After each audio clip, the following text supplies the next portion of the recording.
आप देख रहे हैं श्री हरि कृपा आश्रम चैनल। संस्थापक स्वामी श्री हरि चैतन्य पुरी जी महाराज।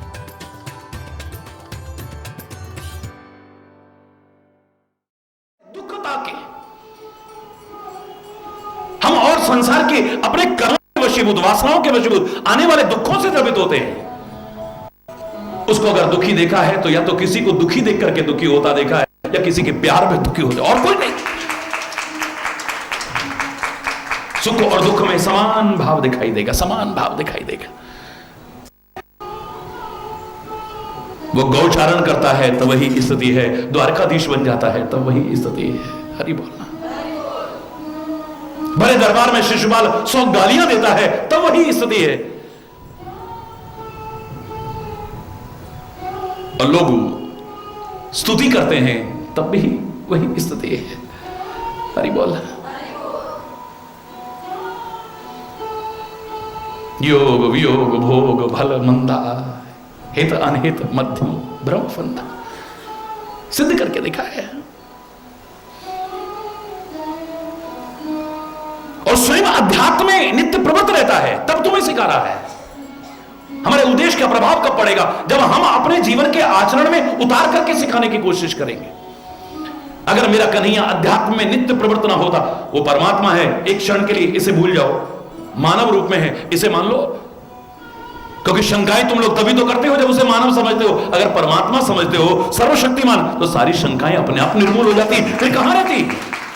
तुम्हारे प्रश्न बताते हैं कि तुम उसे मानव के धरातल पर आते हो। हरि बोल। मानव के धरातल पर देखें, गाय चराने वाला, वन वन में गाय चराने वाला, गोपाल कहाने वाला कृष्ण,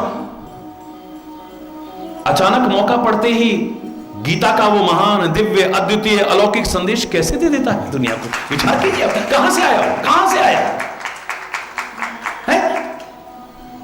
कहां से आया? अध्यात्म नित्य। हरि बोलना। विनिवृत्त काम, या काम नहीं है, भोग नहीं। आप कहोगे 18,000, हरि बोल,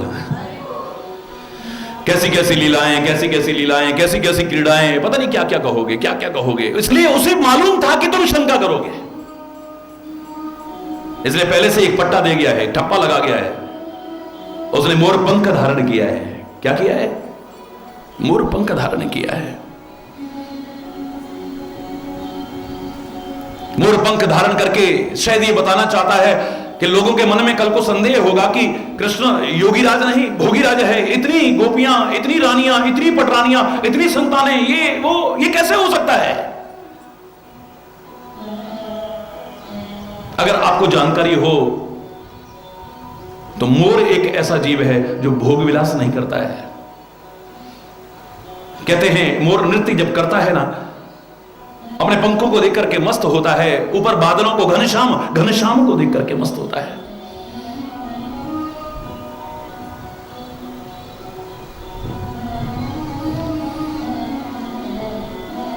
घनश्याम को देख करके, खाली दुनिया में एकमात्र निस्वार्थ भाव से घनश्याम को देख करके प्रसन्न होने वाला होगा तो कौन होगा? मोर हो सकता है, दूसरा नहीं।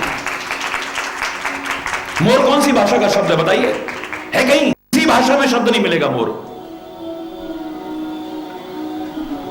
फिर कहां से आ गया ये मोर शब्द? मुझे लगता है वो वाला मोर ही नहीं जो हर भक्त वो कहता है कि दुनिया में और कुछ मेरा नहीं है, बस तू ही मोर, माने मेरा है। जो ऐसा कहता है उसे परमात्मा उसकी भावनाओं को शिरोधार्य करते हैं। बोलिए। न संस्कृत में है, हरि बोलना, कोई भाषा में ढूंढ के देखना जरा।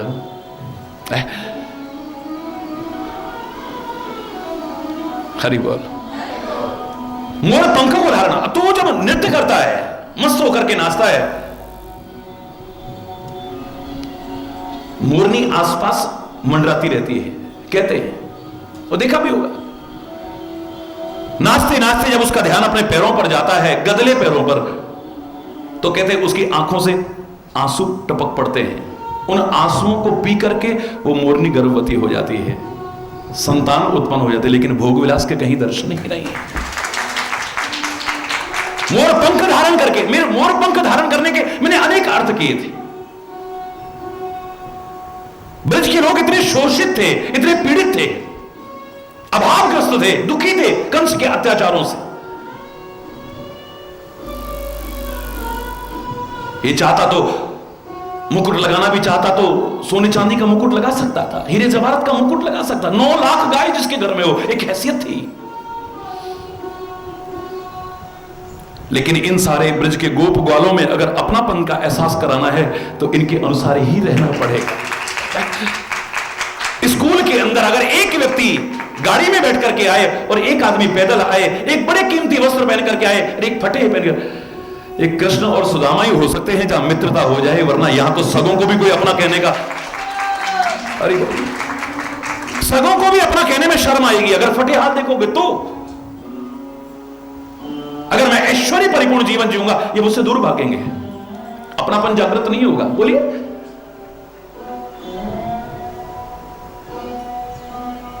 खड़ेश्वरी संपन्न भगवान का तात्पर्य, हरि बोल, जिसमें 6 प्रकार के ऐश्वर्य हो उसे भगवान कहते हैं। भगवान का तात्पर्य वो ऐसे सादा रहता है, पैर में चरण पादुका तक नहीं। कहीं पर लिखा है चरण पादुका पहनी उसने, जिनके चरण कमल कमला के करतल से ना निकलते देखा, उनको ब्रज करील कुंजों में कंटक पथ पर चलते, कांटों के पथ पर चलते देखा है। कांटे चुभते हैं, कंकड़ चुभते हैं। हरि बोल।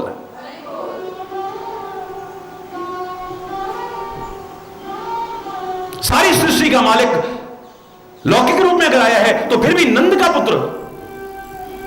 छोड़ो वसुदेव राजा की बात, वर्तमान की बात करिए। कहते हैं सिला हुआ वस्त्र नहीं पहनाया उसने। जब कभी जरा सा मन खिन्न होता था ना तो एकदम से क्या कहता था, ये ले अपनी लकुटी कमरिया बहुत ही नाच नचायो, मैया मोरी मैं नहीं माखन।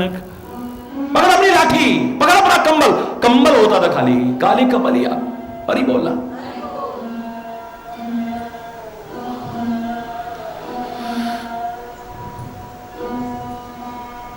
क्या वो सिला हुआ वस्त्र नहीं पहन सकता था? क्या वो हीरे जवाहरात सोने चांदी का मुकुट नहीं पहन सकता था?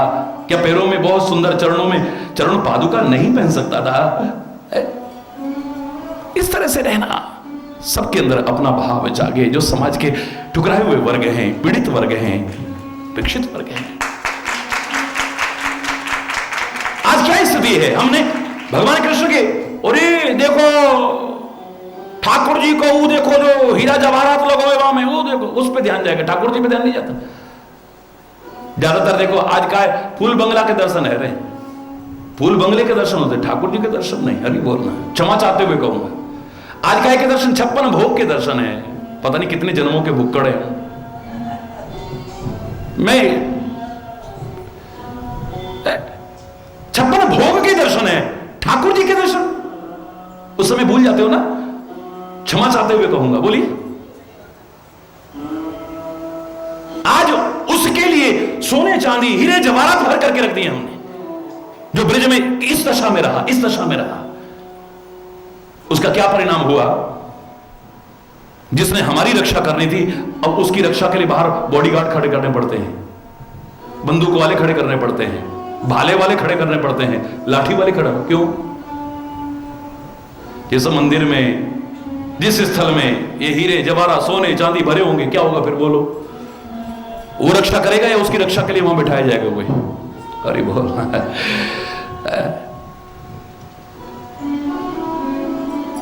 निर्माण मोहा जित संग दोष अध्यात्म नित्य विनिवृत्त काम द्वंद्वैर विमुक्त सुख दुख संगैर गच्छन्त्य मूढ़ पदम व्ययम तत्।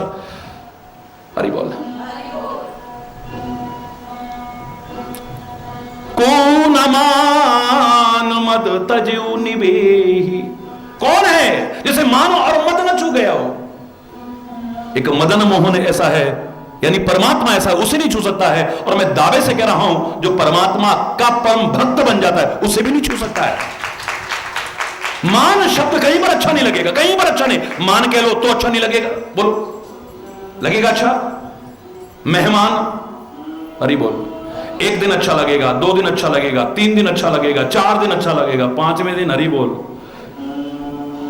पहले दिन 20 थाली होंगी, 20 कटोरी होंगी थाली में, दूसरे दिन 10 हो जाएंगी, तीसरे दिन 5 हो जाएंगी, चौथे दिन 2 रह जाएंगी, 5वें दिन हो सके तो चटनी आ जाए, छठे दिन कैसा फिर प्रोग्राम क्या है आपका, हरी बोलना।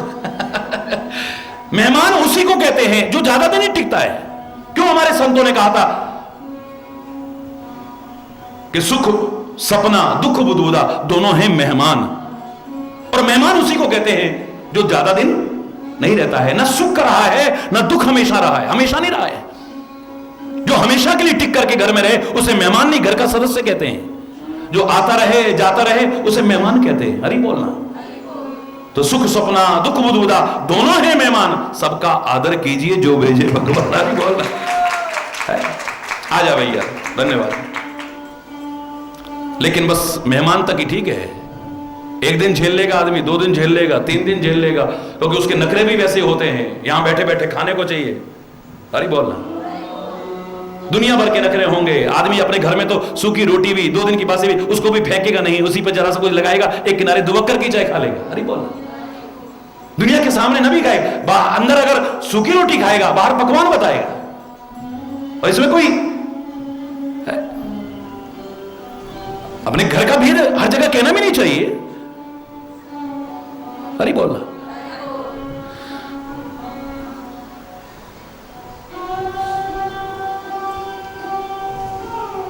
परमात्मा श्री राम सिखाते हैं अपने घर की बात हर जगह नहीं कहनी चाहिए, याद रखना। जो अपने घर की बात हर जगह कहता है वो जीवन में कभी भी सफलता हासिल नहीं कर सकता है। भगवान राम को वनवास दशरथ दे सकते हैं कभी, बोलो ना है? लेकिन राम ने जहां भी कहा होगा हम पितु वचन मान बन आए, हम पितु वचन मान बन, पिता दीन मोहि कानन राजू, पिता दीन मोहि कानन राजू। अगर मैं कहूं मां ने दिया है, लोग कहेंगे इनके पिता कैसे हैं, जिनकी स्त्री भी जिनके वश में नहीं है, अरे बोलना। इनके घर में क्या स्थिति होती होगी, वहां पर मेरे पिता का सम्मान नहीं बढ़ेगा, उनका निरादर होगा। और जहां पिता का निरादर हो ऐसे पुत्र को धिक्कार है, बार बार धिक्कार है। कितनी गहराई, अब छोटी सी बात में छोटी सी बात कह रहा हूं। हां, वाल्मीकि से नहीं कहा है, वाल्मीकि से सीधे सीधे कहते हैं, सीधे सीधे, हरि बोल। क्योंकि वाल्मीकि से छुपना भी तो नहीं है, स्वयं कह रहे हैं विश्व बदर जिब तुमरे हाथा। ये सारी सृष्टि कैसे है, जैसे एक बेर रखा हो आपकी हथेली में, ऐसे है ये सारा विश्व आपकी हथेली में। हे मुनिराज, करतलगत आमरक समाना, आप महापुरुषों के लिए त्रिलोकी कैसी है, त्रिलोकीनाथ कह रहा है कैसी है, जैसे आंवला एक हथेली में रखा हो, उसकी तीनों फांकें स्पष्ट दिखाई देती हैं। ऐसे ही आप ऋषि मुनियों के लिए, महापुरुषों के लिए तीनों लोगों का दृश्य यहां बैठे बैठे आपके सामने, तो आपसे नहीं छुपाऊंगा, वरना दुनिया के आगे कहूंगा भी नहीं, अरे बोलना। औरों के सामने नहीं कहा है। लक्ष्मण भी कितना भी क्रोधित होकर के, आवेश में आकर के चाहे जो कह देता होगा, लेकिन निषाद ने विषादग्रस्त होकर के अगर कहा है कि मां ने अच्छा नहीं करा है, पिता ने अच्छा नहीं करा है, उसने अच्छा नहीं करा, तो अपने घर की निंदा लक्ष्मण भी नहीं सुनता है, खुद चाहे जो कह ले। को न कहू सुख दुख करदा मत करो ब्रह्म, ये तुम्हारा भ्रम है। कोई किसी को सुख दुख नहीं देता है कि कैकेयी ने ऐसा किया तो हुआ, मंथरा ने ऐसा किया। कैकेयी लिखा कुटिलपन कीन, जही रघुनंदन जानकी सुख अवसर दुख दीन। कैकेयी ने बहुत कुटिलपना किया है। सुख के अवसर पर राम और सीता को दुख दे दिया, कष्ट दे दिया, वनवास दे दिया। ये दुख के लायक हैं, ये कष्ट पाने के लायक हैं? बोले नहीं, को न कहू सुख दुख कर दाता, निज कृत कर्म भोग सब। अरे भैया, किसी को दोष मत दो, सब अपने अपने कर्मों का, चाहे वो पहले के हों, अब के हों, अच्छे हों, बुरे हों, सब अपने अपने कर्मों का फल भोग रहे हैं। कोई किसी को सुख दुख नहीं देता है। अपने घर का दुख सुख हर जगह रोते फिरना ही अच्छी बात नहीं होती। मूर्ख लोग करते हैं ऐसा, अज्ञानी लोग करते हैं ऐसा, ना समझ लोग करते हैं ऐसा।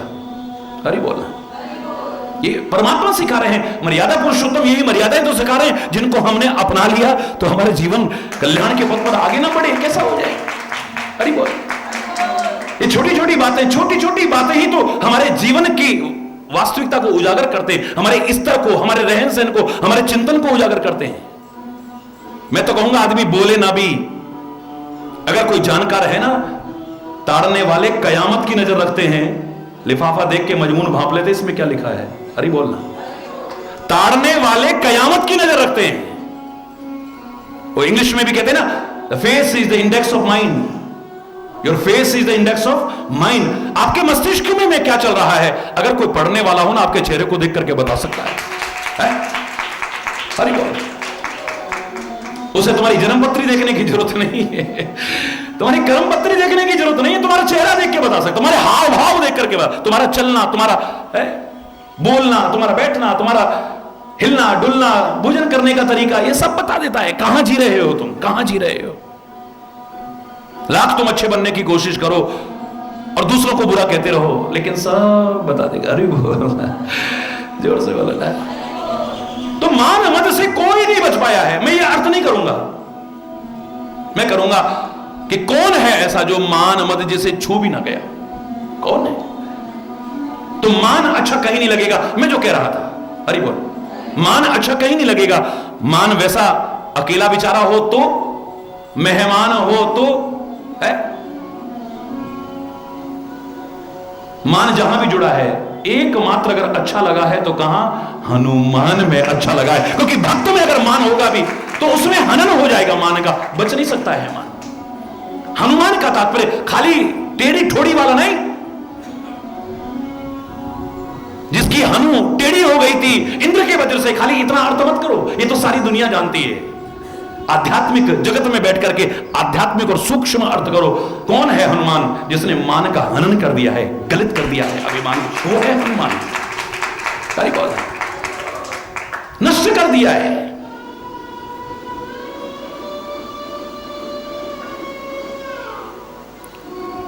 मान अभिमान में रूप है तो, और मान अगर सम्मान रूप में है तब भी एक संत और भक्त की स्थिति क्या है? सब ही मान प्रद आप अमानी। बोलो, सब ही मान प्रद आप अमानी, सब ही मान प्रद आप। वो दूसरों को सम्मान देता है, अपने सम्मान की तो वो तो हरि चैतन्य के ईश्वर की कृपा से जो भाव आते हैं उन शब्दों में कह उठता है कि सम्मान देना मेरा कर्तव्य है, सम्मान पाना मेरा अधिकार नहीं है। हर कोई मेरा मान सम्मान करे, ये जो कहता है वो मूर्ख है। एक व्यक्ति का सारी दुनिया सम्मान कहां कर सकती? भगवान का नहीं करती है, संतों महापुरुषों का नहीं करती है, तुम्हारा कर देगी कोई? अरे बोलना, एक व्यक्ति का सारी दुनिया ने मान सम्मान न किया था, न कर रही है, और मैं चैलेंज करके आगे भी सारी दुनिया नहीं कर पाएगी कभी। ऐसे में क्या होगा? ऐसे में क्या होगा अगर तुमने मान सम्मान को अपना अधिकार मान लिया?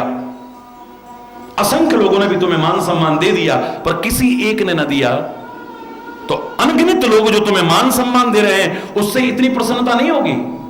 एक ने जो मान नहीं दिया है ना, उससे क्षोभ पैदा हो जाएगा, बदले की भावना पैदा हो जाएगी। एक आम व्यक्ति तो क्या, उस जमाने में जिसे राष्ट्रपति के समकक्ष कहते थे, इक्विवेलेंट टू प्रेसिडेंट, वो दक्ष प्रजापति जब सभा में प्रवेश करते हैं 33 कोटि देवता खड़े हो जाते हैं। 33 कोटि देवी देवता खड़े हो जाते हैं। सारी सृष्टि को पैदा करने वाला ब्रह्मा खड़ा हो जाता है। खड़ा होना भी एक मान सम्मान देने की रीति है। असंख्य ऋषि मुनि खड़े हो जाते हैं। एक मेरा बोला बाबा, अरे बोलना, वो खड़ा नहीं हो पाता है। ऐसा नहीं कि उसकी कोई भावना हो मैं इसका अपमान कर रहा हूं, वो मस्त है अपने उसमें है? जिसको पता ही नहीं कि कौन आ रहा है कौन जा रहा है। अरे बोलना है?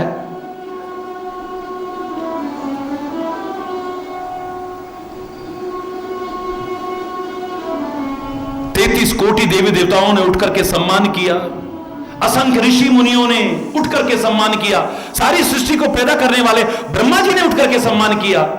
वो हृदय में संतोष नहीं पैदा कर पाया, पर एक शंकर ने उठकर के सम्मान नहीं किया। हृदय में क्षोभ पैदा हो गया, बदले की भावना पैदा हो गई और मौके की तलाश में लगा कि कब मौका आए और मैं भी इसका निरादर करके देखूं।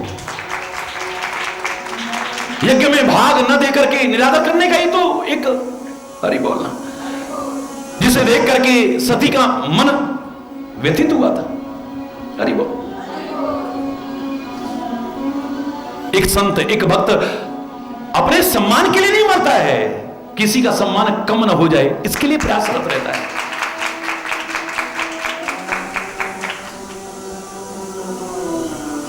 मेरा हनुमान चाहे तो ब्रह्मास्त्र बांध सकता है, ब्रह्मास्त्र की हिम्मत नहीं उसे बांध जाए। वरदान मिला हुआ है, ब्रह्मा जी द्वारा वरदान मिला हुआ है। लेकिन जब ब्रह्मास्त्र का संधान किया जाता है तो मेरा हनुमान विचार करता है। देखिए अब इसे क्या कहोगे? अब हनुमान अर्थ कौन सा आपको सार्थक लग रहा है? सोचिए। जो न ब्रह्म सरमानौ महिमा मिटहि अपार। अपना मान बढ़ाने के लिए किसी का मान कम करो, यह मेरा बड़प्पन नहीं हो सकता है, मेरी महानता नहीं हो सकती। मैं चाहूं तो ब्रह्मास्त्र मुझे बांध नहीं सकता है। माना कि ब्रह्मास्त्र अचूक है, माना कि ब्रह्मास्त्र अमोघ है, जिसके प्रभाव से कोई बच नहीं सका है। लेकिन अगर मैं ना बंधा तो मेरा मान तो बढ़ जाएगा। लोग कहेंगे अरे हम तो इसे बंदर समझ रहे थे, ये तो भैया भगवान से भी बढ़, भगवान नहीं बच सका और ये ना बंधे, ये कौन है? ये कौन है? ये अरे बोलना, मेरा मान बढ़ जाएगा लेकिन ब्रह्मास्त्र की महिमा कम हो जाएगी। बड़ा कहते थे ब्रह्मास्त्र अचूक है, बड़ा कहते थे ब्रह्मास्त्र अमोघ है, इसके प्रभाव से कोई एक बंदर को नहीं बांध सका ये। अरे बोलना। और किसी की महिमा को कम करके, किसी के मान को कम करके जो अपना मान स्थापित करना चाहे, कम से कम मेरा हनुमान जैसा भक्त तो नहीं हो सकता, मेरे हनुमान जैसा संत तो नहीं हो सकता, मेरा हनुमान जैसा महापुरुष तो नहीं हो सकता है। अरे बोलना। लोगों ने संदेह किया था, लगता है इनकी मिली भगत तो नहीं है। शंकर कहते हैं राम की पूजा करो, राम कहते हैं शिव जी की पूजा करो। अरे बोलना, एक दूसरे को पुजवाने की कोशिश तो नहीं है ये कहीं। मूर्ख लोग प्रश्न करते हैं ऐसे। समझदार उसकी कृपा से क्या बोलेगा? जो मैं बोल रहा हूं ईश्वर की कृपा से क्या बोलेगा? वो कहेगा कि राम भी महान है, शंकर भी महान है, और इनकी महानता का दर्शन ये है कि दूसरे को सम्मान देना, ये महानता का दर्शन कराता है। राम शंकर को सम्मान देते हैं, शंकर राम को सम्मान। किसी के मान को कम करके जो अपना मान स्थापित है वो कभी भी महानता की श्रेणी में नहीं आ सकता है। दोनों महान हैं। राम चाहे तो उनके इशारे पर सारी सृष्टि में प्रलय, जरा सी जिसकी बंक भ्रकुटी के भय से सागर सप्त उबलते, जास त्रास डर कहूं डर होई, भ्रकुटी विलास सृष्टि ले हो। हरि बोल रहा। अब वो ऐसी लीला करे कि लोग शंका करें, सामने आके क्यों नहीं मारा, पीछे से व्याध की तरह क्यों मारा। अरे बोलना। जब तुम ये पढ़ते हो तो ये भी तो पढ़ते हो ना, ये भी तो सुनते हो कि बाली को वरदान प्राप्त है अपनी तपस्या के प्रभाव पर कि तुम्हारे सामने आकर के कोई नहीं मार सकता है। तुम्हारी शक्ति प्लस सामने वाले की आदि शक्ति तुम्हारे में प्रवेश करे, इसलिए तुम अजय रहोगे, अपराजित रहोगे तुम। हरि बोल। रावण जैसे को भी 6 महीने तक तो बाली बगल में दबा करके घूमता रहा, उसके सामने आकर के कोई मार नहीं सकता उसको। राम चाहे तो ये वरदान उनके मार्ग में बाधक बन सकता है। क्या वरदान और शाप, अरे बोलना, क्या बात है। रिमोट कंट्रोल सारी सृष्टि का उसके हाथ में है। जिसके अंदर से हट गया मौत हो गई, जिसके अंदर प्रवेश कर गया वही जन्म हो गया। यही तो है जन्म और मृत्यु, और क्या है? उसके लिए क्या वरदान बाधक बन सकता है? लेकिन अगर मैं सामने आके मारूंगा तो लोग तो कहेंगे अरे हम तो राजकुमार समझ रहे थे अयोध्या का, हम तो एक आम इंसान समझ रहे थे जो नारी के विरह में भी व्याकुल होकर के भाग रहा है? अरे भैया ये कोई आम इंसान नहीं है, आम राजकुमार नहीं, ये तो परमात्मा है। मेरा सम्मान तो बढ़ जाएगा, लेकिन उस देवता का जिसने वरदान दिया है, लोग कहेंगे उसकी तपस्या कोई मत करना भैया। बाली को वरदान दिया था, कोई सामने आकर के नहीं मार सकता। अरे अयोध्या का एक राजकुमार जिसे हम आम इंसान समझ रहे थे, उसने सामने आके मार दिया। उसकी तपस्या करने की कोशिश कोई भी मत करना। सामने आकर के मारता हूं, इसका मान सम्मान घट जाएगा मेरा। और किसी के मान सम्मान को कम करके जो अपना मान सम्मान स्थापित करना चाहता है, वो महानता की श्रेणी में आ ही नहीं सकता है। और ही बोल रहा है, इस मान से बच सका है, मद से बच सका है। कौन बच सका है? जो हनुमान की तरह परमात्मा का बन गया है। सम्मान निरादर आदर ही, सब संत सुखी विचरंत मही। सम्मान निरादर आदर ही, समान रहते हैं, और यही कारण है सब संत सुखी विचरंत मही। सारी पृथ्वी पर सुखी होकर के विचरण करते हैं और दुनिया को सुख का मार्ग बताते हैं। सुख ना भी हो तो सुखी रहते हैं। हरि बोल। बड़ा विचित्र बात है। आप कहोगे बड़े बड़े दुख उठाते देखे हैं संत, लेकिन फिर भी सुखी होते हैं। अंदर की स्थिति देखना कभी। अंतर की स्थिति में बहुत अंतर है। बाहर आपको कष्ट उठाते दिखेंगे, लेकिन अंदर से दुखी नहीं है वो। एक व्यक्ति के घर में हर साधन है, लेकिन आज व्रत है उसका, सुबह से कुछ नहीं खाया, शाम तक उसका भी चेहरा उतर जाएगा। अरे वो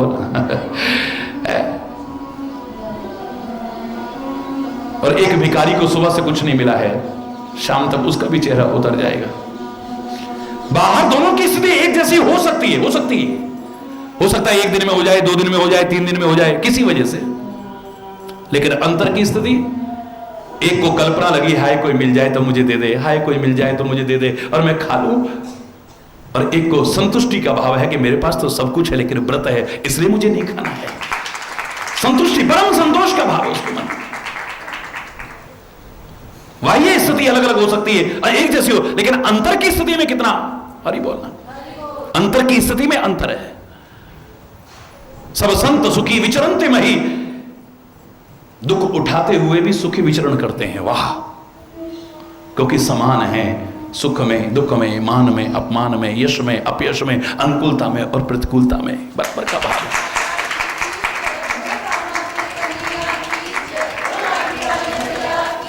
जो हनुमान की तरह बना है वो मान उसको छू भी नहीं जाएगा, याद रखना। और अगर कभी छू गया तो श्री राम बचाएंगे। क्षणिक छू गया था, कौन जाएगा संजीवनी बूटी लेने? मैं जाऊंगा, मैं बस यहां जरा सी देर के लिए मैं आया था। और उसी का कारण था कि बाधाएं रास्ते में पैदा शुरू हो गई। काल नेमी की पहचान नहीं हो पा रही है, वहां हर एक को पहचान ले रहा था। जब तक सो सब तब प्रताप रघुराई, सब पहचान रहे मेरे हनुमान जी। सिंगिका नाम की राक्षसी ने जो समुद्र के अंदर रहती थी, परछाई पकड़ करके खींच के खाती थी, उसने छल सोई छल तासु कपट कभी तुरत ही छीना, सोई छल हनुमान कहां कीना। तासु कपट कभी, तुरंत कपट को पहचान गए। एक घूसा मारा, आगे बढ़े, एक क्षण का विलंब नहीं किया है। बोली लंकिनी नाम की राक्षसी बाधक बनने की कोशिश करती है, एक मारा आगे बढ़ गए। आज कालनेमी को पहचान ही नहीं पा रहे कि असली के नकली है। अरे बोल रहा है, जो इतनी पहचान रखे, इतनी पहचान जिससे कुछ छुप नहीं सकता है, जैसे परमात्मा से कुछ नहीं छुप सकता है, ऐसे संत भी भगवंत के और अनंत जाने से संत अनंत समाना, उससे कम नहीं है, उसके समान है, उनसे भी कुछ छुप नहीं सकता है। आज ना यहां पता लग रहा है ये नकली मुनि है कि असली मुनि है।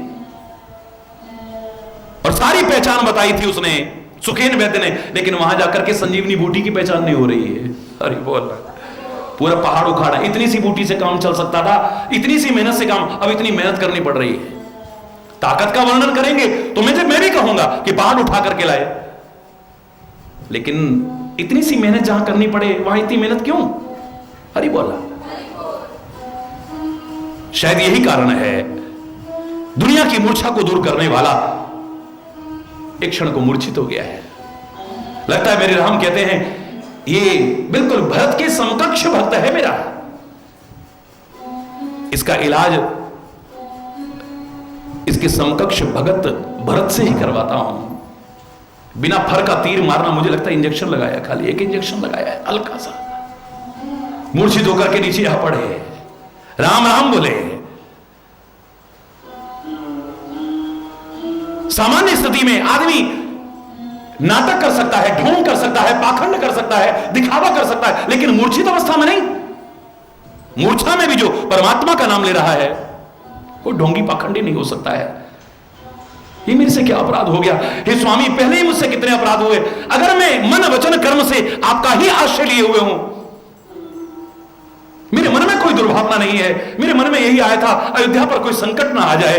हे स्वामी, अगर मैं निर्दोष हूं, इसको पता भी न चले कि मैंने तीर मारा है और ये सकुशल उठ करके बैठ जाए, सकुशल उठ करके बैठ गए। क्षणिक मान अभी है, एक लेश मात्र मान अभी है। कौन हो भैया? सारा वृतांत कहलाया और हड़बड़ाहट में कहने लगे मुझे देर मत करो। अगर सूर्यास्त से पहले मैं न पहुंचा, सूर्योदय से पहले, तो एक क्षण का भी विलंब हो गया तो अनर्थ हो जाएगा। लक्ष्मण मूर्छित है, मृत्यु हो सकती है। अरे फिर घबराते काहे को हो?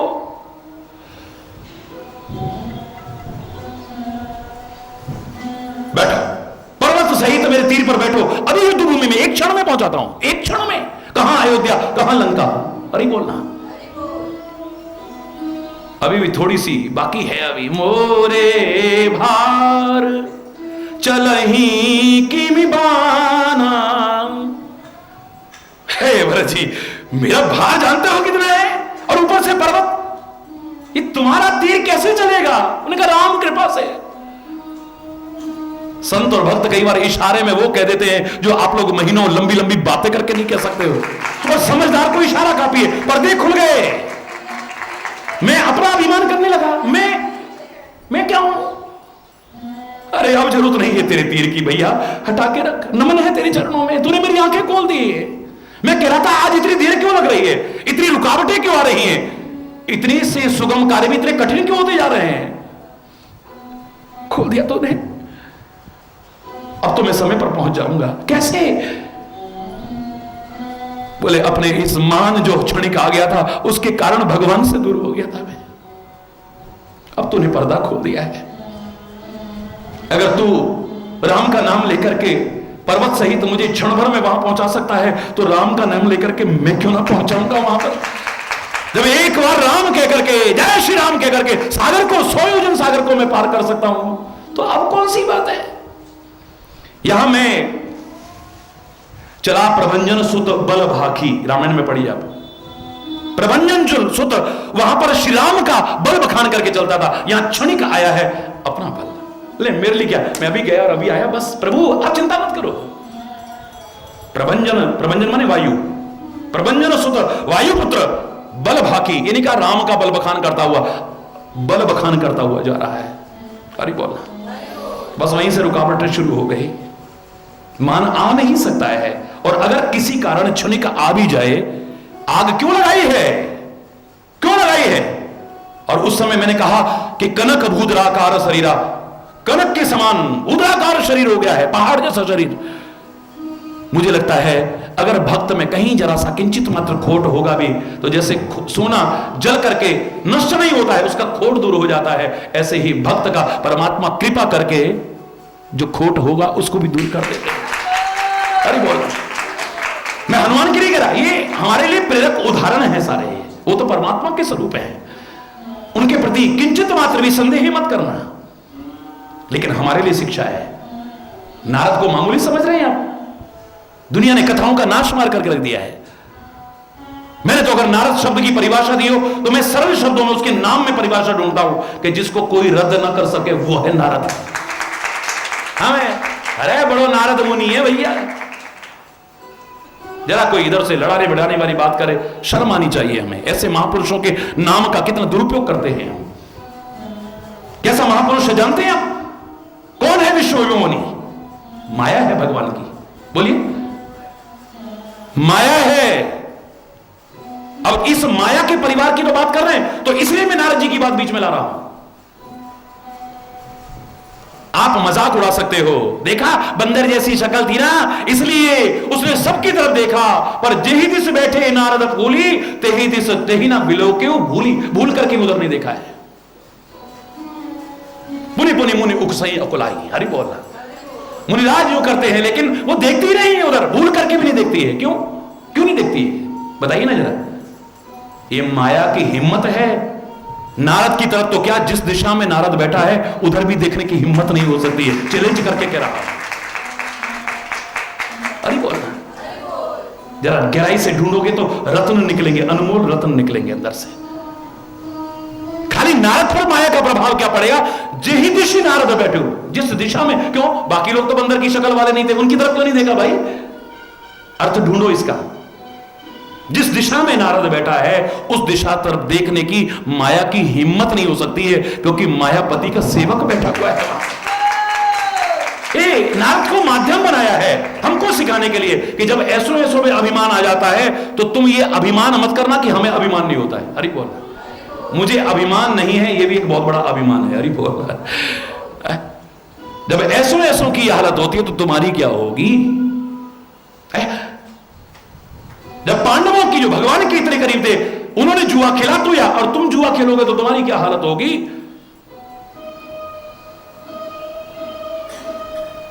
राजा नल की जब यह हालत हो गई जुआ खेलकर, तुम्हारी क्या हालत होगी? इन बड़े बड़े महापुरुषों को माध्यम बनाते हैं हमको सिखाने के लिए, हम समझाने के लिए, हमें प्रेरणा देने के लिए, हमें संदेश देने के लिए। वरना अगर गहराई में झांकोगे तो वहां क्या है? लाख कोशिश कर लेना, वहां परमात्मा के अलावा अंदर से निकलेगा ही नहीं कुछ। हरि बोल, हरि बोल। वहां मान नहीं है, हनुमान में भी आएगा ही नहीं। कोई फाड़ के देख ले, हनुमान को फाड़ना पड़े ना, कोई फाड़ के देख ले, वहां भगवान के अलावा कुछ नजर ही नहीं आएगा। हृदय में भी वही है, जो वहां पर वही है। हरि बोल। कण कण में वही है, रोम रोम में वही है। ढूंढ ले, कोई लाख कोशिश करके ढूंढ ले। मान से कौन बच सका है जो भगवान का हो गया है, या जो हनुमान जैसा प्रभु का कृपा पात्र बन गया है? मद से कौन बच सका है जिसने उसका विकल्प ढूंढा है? जो मैं उस दिन आपसे कहा कि निकृष्ट मद नहीं करता है, श्रेष्ठ मद करता है। ये दुनिया मेरी है, ये संपत्ति मेरी है, ये जायदाद मेरी है, ये लोग मेरे हैं, ये मेरा है, वो मेरा है, ये जो कहता है ये निकृष्ट मद है, ये गिरा सकता है जीवन को। लेकिन परमात्मा मेरा है, सदगुरु मेरा है, ये जो कहता है ये श्रेष्ठ मद है।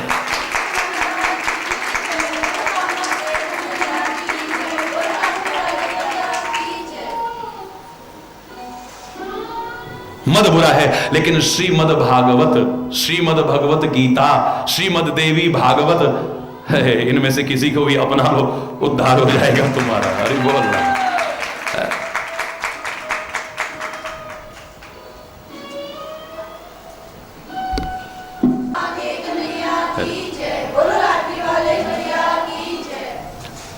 हरि बोल, हरि बोल। कोई ऐसा नहीं जिसे मान और मद न हुआ हो। कौन है ऐसा जिसे मान और मद न छू गया हो? तो सीधा सीधा अर्थ यही लगाते हैं कि कोई ऐसा नहीं है जिसे मान ना हुआ हो, मद ना हुआ हो। नहीं, फिर कह रहा हूं, प्रश्नवाचक चिन्ह लगाओ। कौन है? पता लगा कि अयोध्या से सभी लोग चित्रकूट में आ रहे हैं। लगता है अयोध्या का राज्य पाकर के भरत को मद हो गया है। अरे वो दुनिया समझ पाए न समझ पाए,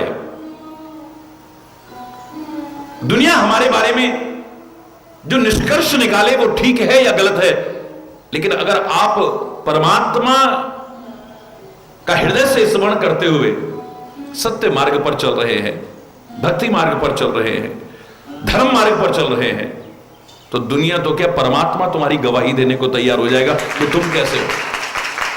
भरतई हो न राजमद, क्या प्यारे शब्द हैं।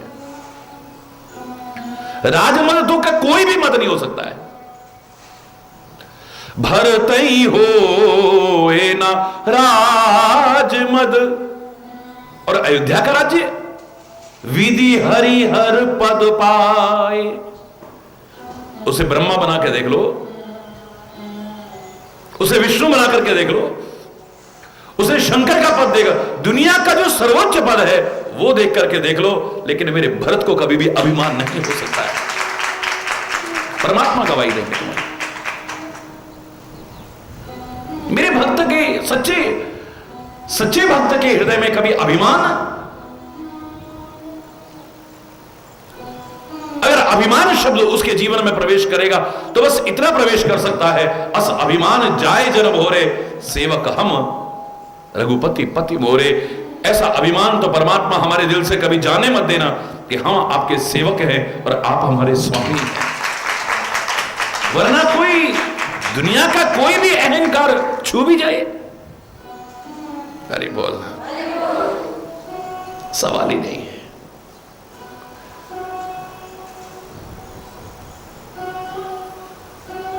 अगर मैं एक शब्द में कहना चाहूं, जिसको प्रभु पद का आश्रय है, जिसने प्रभु पद को आधार बनाया है, उसे कोई भी मद नहीं छू सकता है, कोई भी नहीं छू सकता, कोई भी।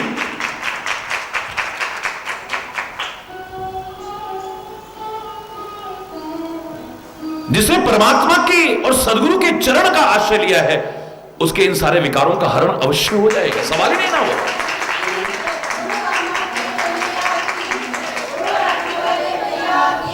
टिक नहीं सकते हैं, टिक नहीं सकते।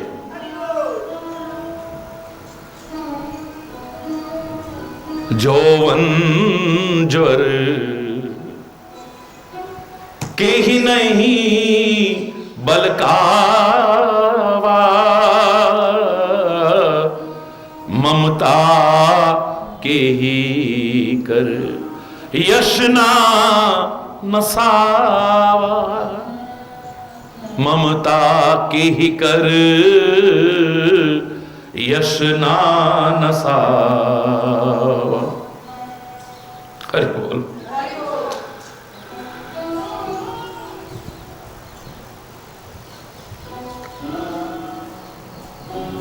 यौवन का जब ज्वर चढ़ता है ना, जैसे बुखार चढ़ता है आदमी को, और वो बुखार आते आते दिमाग में आ जाए, भगवान ना करे किसी के साथ ऐसा हो, मस्तिष्क ज्वर जिसे कहते हैं, आदमी आपे से बाहर हो जाता है, विचित्र सी दशा हो जाता है, बड़बड़ाने लगता है, पता नहीं क्या क्या। अगर ये ताप चढ़ जाए, अरे बोलना, तो उसे होश नहीं रहता है। ऐसे ही जिसके अंदर जवानी का ताप चढ़ जाता है, जवानी का ज्वर चढ़ जाता है,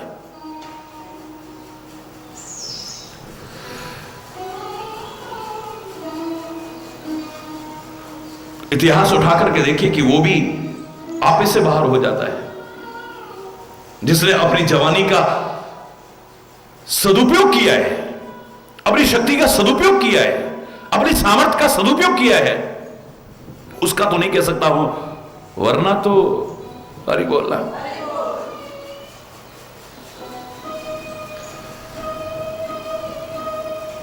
भगत सिंह की जवानी,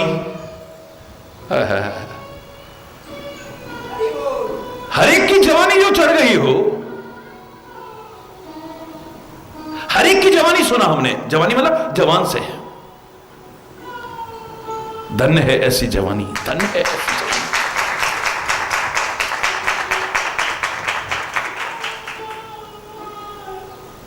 विवेकानंद की जवानी, दयानंद की जवानी, जगत गुरु आदि शंकराचार्य की जवानी, चैतन्य महाप्रभु की जवानी।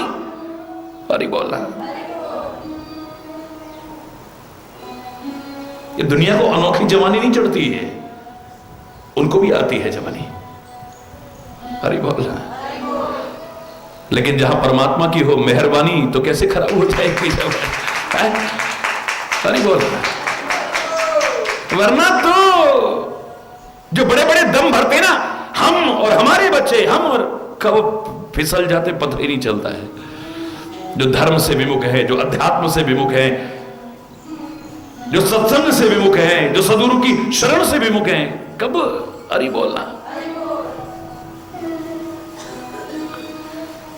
और फिर जब ये नशा चढ़ता है दिमाग में, जब ये ज्वर चढ़ता है दिमाग में, तो आदमी अपने से बाहर हो जाता है, होश खो बैठता है। होश, जवानी जोश का प्रतीक है। जोश बुरा नहीं है, लेकिन जिस जोश के आने पर तुम होश खो बैठो, ऐसी जवानी, ऐसा जोश अच्छा नहीं है। जिसके आने पर तुम अपने विवेक को जागृत ना रख सको, विचार शून्य हो जाओ, विवेक शून्य हो जाओ,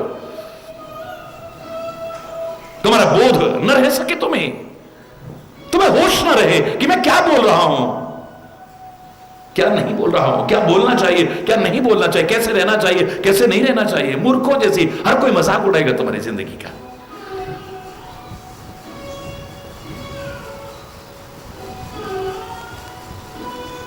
उपहास के पात्र बन जाओगे, उपहास के पात्र बन जाओगे, मजाक के पात्र बन जाओगे, तिरस्कार के पात्र बन जाओगे, घृणा के पात्र बन जाओगे। ऐसा जीवन हो जाएगा। फिर ये अगर निरंकुश हो गई, धर्म का अंकुश न हुआ, गुरु का अंकुश न हुआ, परमात्मा का अंकुश न हुआ, भक्ति का अंकुश न हुआ, तो क्या अनर्थ न कर बैठोगे कोई पता नहीं। तुम सामाजिक प्राणी नहीं रह पाओगे। फिर तो कोई रिश्ता, कोई नाता, कोई संबंध तुम्हारी निगाह में कोई महत्व ही नहीं रखेगा। फिर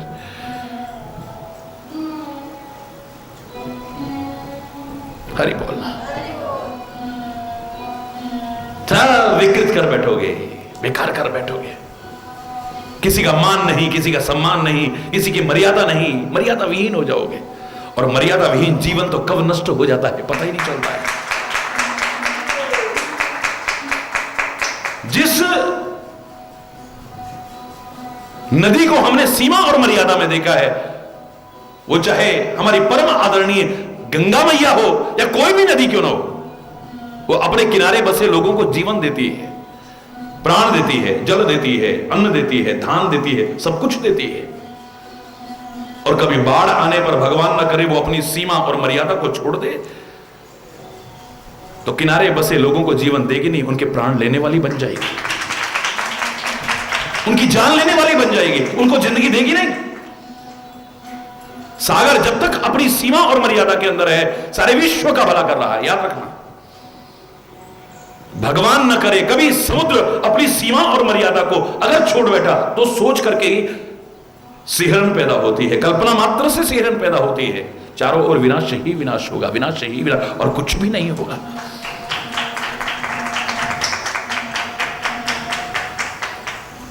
मर्यादित जीवन ही अपना भी कल्याण कर सकता है और दूसरे का भी कल्याण कर सकता है। कदम कदम पर मर्यादा हो, कदम कदम पर मर्यादा हो।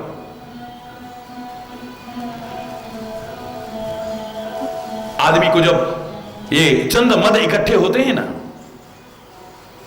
धन का मद, जवानी का मद, पद का मद, धन का मद, और अगर ये सारे इकट्ठे हो जाएं तो बस फिर हरि बोल, विनाश हो जाएगा, विनाश। कोई सौभाग्यशाली होगा जो बच सके। हम उसको ढूंढ रहे हैं, वो कौन सौभाग्यशाली है जो इन सब के होते हुए फिर अपने जीवन को अच्छा बना सके।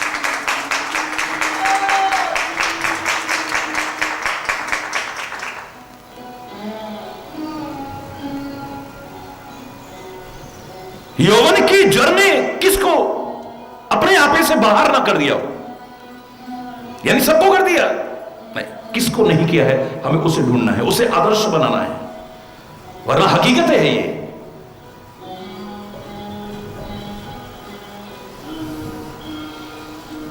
नारद मुनि चले जा रहे हैं, कुबेर के पुत्र नलकुवर और मणिग्रीव, पद का अभिमान, पैसे का अभिमान, जवानी का अभिमान, सौंदर्य का अभिमान सारे इकट्ठे हो गए। अप्सराओं के साथ जल क्रीड़ा कर रहे हैं, वो भी नग्न होकर के, नंगे होकर के कर रहे हैं, क्योंकि ऐसा आदमी फिर निर्लज्ज हो जाता है, बेशर्म हो जाता है, बेहया हो जाता है, उसे कोई शर्म लिहाज नहीं रहती है। फिर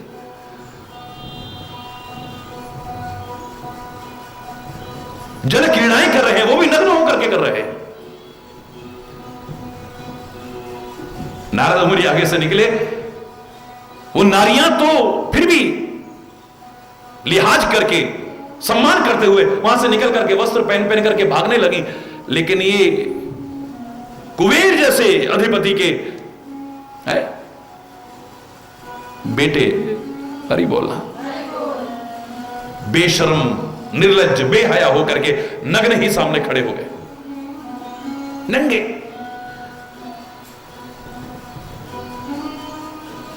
अच्छा नहीं लगा। बात इसकी नहीं कि बेटा किसका है ये, इतने महान व्यक्ति का पुत्र, लेकिन अगर गलत करेगा तो दंड का भागीदार है।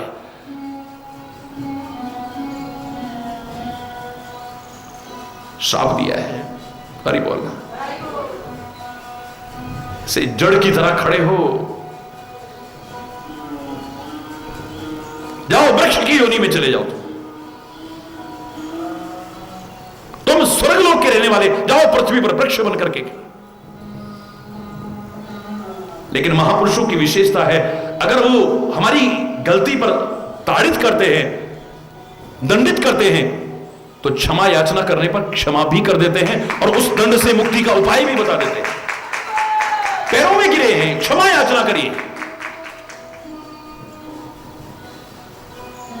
हमसे अपराध हो गया है।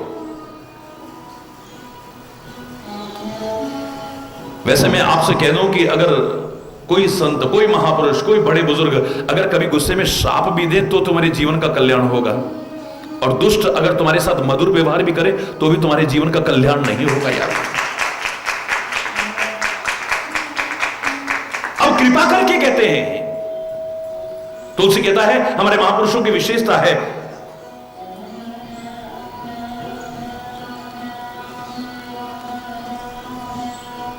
सासत करि पुनि करहि पसाओ, नाथ प्रभु न कर सहज स्वभाव। दंड देकर के फिर उबारने की कोशिश करना, यही तो समर्थ लोगों की पहचान है, ये सहज स्वभाव है। कृपा करिए तो भगवान नारद जी कहते अच्छा ठीक है, जाओ तुम ब्रज भूमि में वृक्ष बनोगे, और इतना ही नहीं, ब्रह्मा इत्यादि भी तरसते होंगे जिस ब्रज का रज बनने के लिए, कण बनने के लिए, रज कण बनने के लिए। उस ब्रज में भगवान कृष्ण जिस ग्रह में निवास करते होंगे, उस नंद भवन के बाहर, दरवाजे के बाहर, जहां बार बार प्रभु के दर्शन होते रहे, बार बार प्रभु के दर्शन, उस द्वार के बाहर तुमको वृक्ष बनने का सौभाग्य मिलेगा। अब ये श्राप है या वरदान है, कभी सोचना।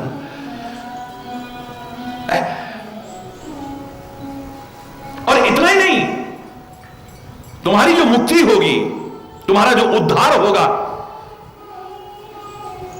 भगवान कृष्ण अपने हाथों से स्वयं करके,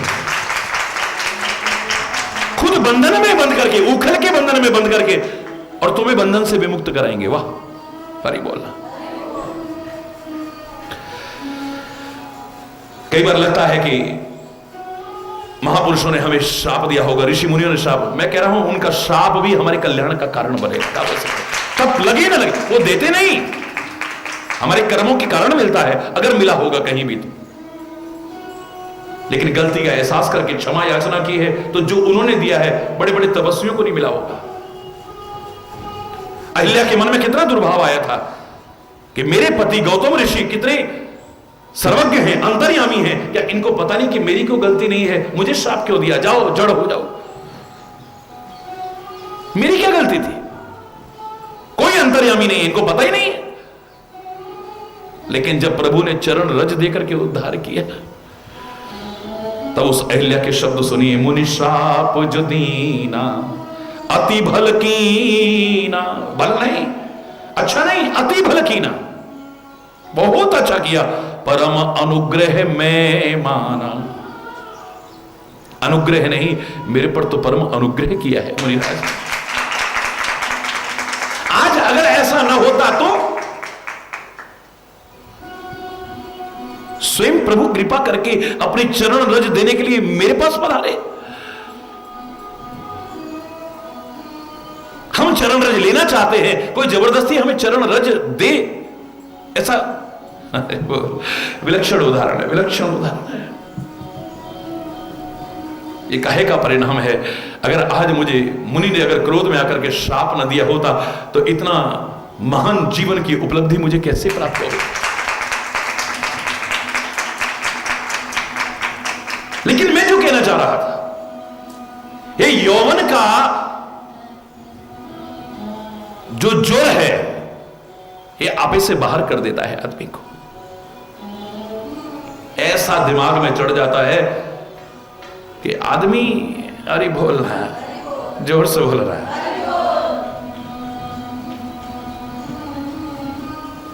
कुबेर के पुत्रों की ये दशा, शर्म लाज हया सब खो बैठी है। यहां तक कि सामने महापुरुष खड़े, उनका भी कोई सम्मान नहीं, उनका भी कोई लिहाज नहीं, उनकी भी कोई मर्यादा नहीं। काहे के कारण हुआ है, आपे से बाहर हो गए।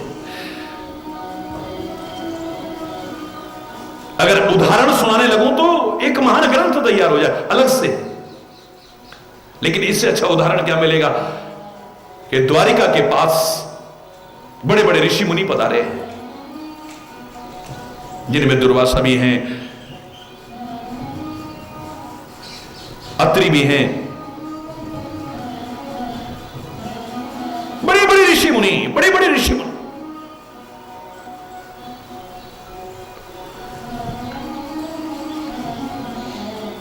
सौनकादिक ऋषि भी, सारे के सारे ऋषि इकट्ठे हुए।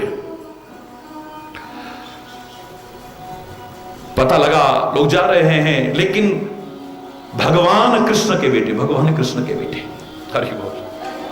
अब देखिए, अब किसी महान से महान गुरु के शिष्य होने का तात्पर्य नहीं कि आप मनमाना जीवन जियो। महान से महान पिता का पुत्र होने का अधिकार आपको यह नहीं है कि आप मनमाना आचरण करने लग जाओ। हरि बोल। किसने अधिकार दे दिया आपको? भगवान कृष्ण के पुत्र। कौन? सांब। क्या नाम? सांब। अपने भाइयों के साथ, अपने मित्रों के साथ जामवंत की पुत्री से उत्पन्न हुए सांब।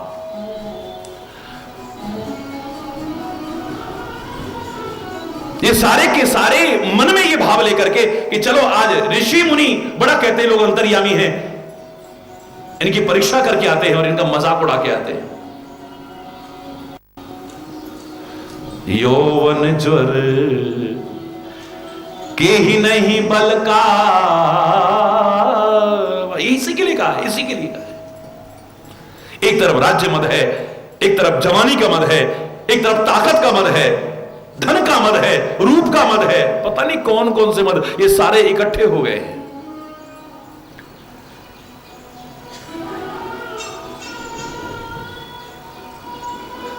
नारी बना दिया है इसको, घूंघट कर दिया है, पेट पर बहुत सारे वस्त्र बांध दिए, जाकर के चरणों में प्रणाम किया, महाराज प्रणाम हो, महाराज, हर एक के चरणों में प्रणाम कर रहे हैं।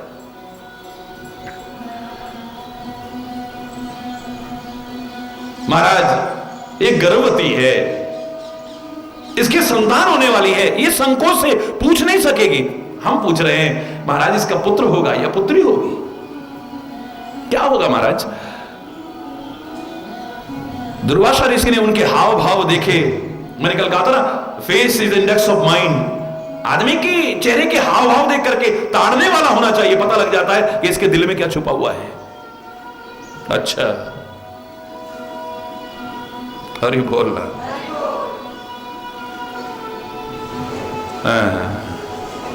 ओ